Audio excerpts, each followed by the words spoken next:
Günaydın. Öncelikle ve davet için çok teşekkür ederim. Şimdi aslında teknolojik değişimi bence doğru konumlandırmak kıymetli. Çünkü onun da içinde bulunduğu bir büyük sosyal ve toplumsal dönüşüm var ve teknolojik dönüşüm onun bir parçası. Ve teknolojik dönüşümü yine gerçekleştiren aslında toplum ve insan. Dolayısıyla hani insanın ve toplumun bugüne kadar gelen bütün tırnak içindeki büyük devrimlerde sahip olduğu bazı temel özellikler hala çok kıymetli. Örneğin teknolojiyi geliştirmek için ya da teknolojiye ulaşmak için hala iyi bir eğitime sahip olmanız, bilimi ve bilimsel düşünmeyi önemsemeniz ve araştırma yapmaktan vazgeçmeden çalışmanız gerekiyor. Ya da merak hala teknolojik dönüşüm ya da toplumsal dönüşüm için çok önemli bir özellik. Yaratıcılık ve risk alma yetkinlikleri, bunları yönetebilme yetkinlikleri keza önemli. Devrimlerin adı değişiyor olabilir, içi değişiyor olabilir ama bu baktığınız temel özellikler değişmiyor. Şimdi biraz böyle aslında bu dönüşümü parçaladığınız zaman karşınıza çıkan tablo çok daha başa çıkabileceğimiz, çok daha kolay anlayabileceğimiz ve elimizdeki materyali de çok daha bu ölçeklerde değerlendirebileceğimiz bir tablo oluyor. Yani burada Sanayi 4.0 altında anlatılan ve kimimize korkutucu gelen, yani tanımadığımız için yürüttüğümüz yeni terimlerin hepsinin arkasında baktığınız zaman benzer temeller var.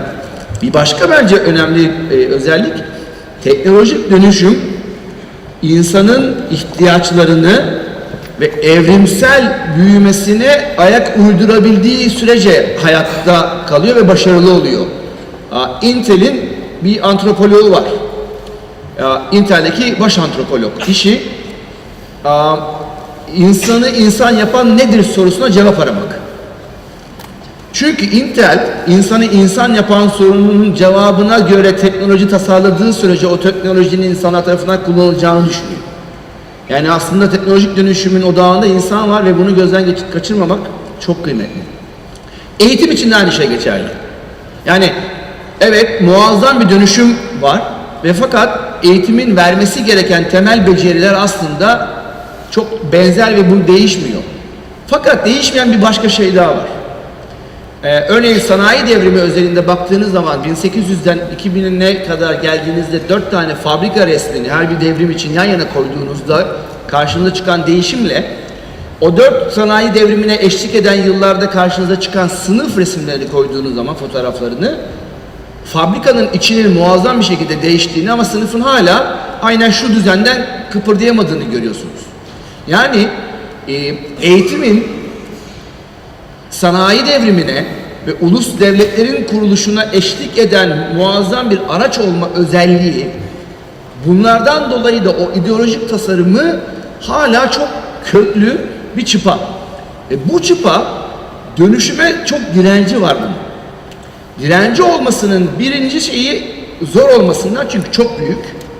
İkincisi, bu çıpayı kontrol eden bürokrasinin değişime en az ayak uydurabilen kurum olmasından. Yani hem kendisi zor dönüşmesi hem de bunu değiştirmekle sorumlu insanların şeyi zor. Yani Türkiye'deki tartışmalara baktığınız zaman ki bence bir an önceki tartışmadan da duyduklarınız aslında 21. yüzyılda karşımıza çıkan önemli engellere, bu engellerle mücadele etmemiz için yüzyıllardır aslında kullandığımız becerilere ulaşan yolda hala en büyük engel okulun tasarımı ve bu okulun tasarımıyla sorumlu dünya çapındaki bürokrasi. Dolayısıyla bizim yeni dönemde eskiden denediğimiz bazı şeylerden vazgeçip daha çok kara koyunlarla konuşup daha çok eleştirel yaratıcılığı masaya getirenlerle bir araya gelmemiz gerekiyor ve bunun sonrasında da tabandan biraz daha fazla çalışıp öğretmenlere dokunmak.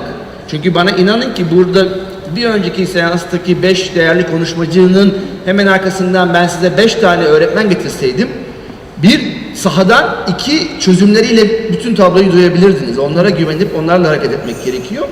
Bir de veliler. Yani şu sorunun cevabının dönüşümünde Türkiye'deki en önemli mesele de aslında velilerin eğitimle ve bu dünya ile ilişkisinde biraz da bunu düşünmemiz gerekiyor diyeyim ve şu noktada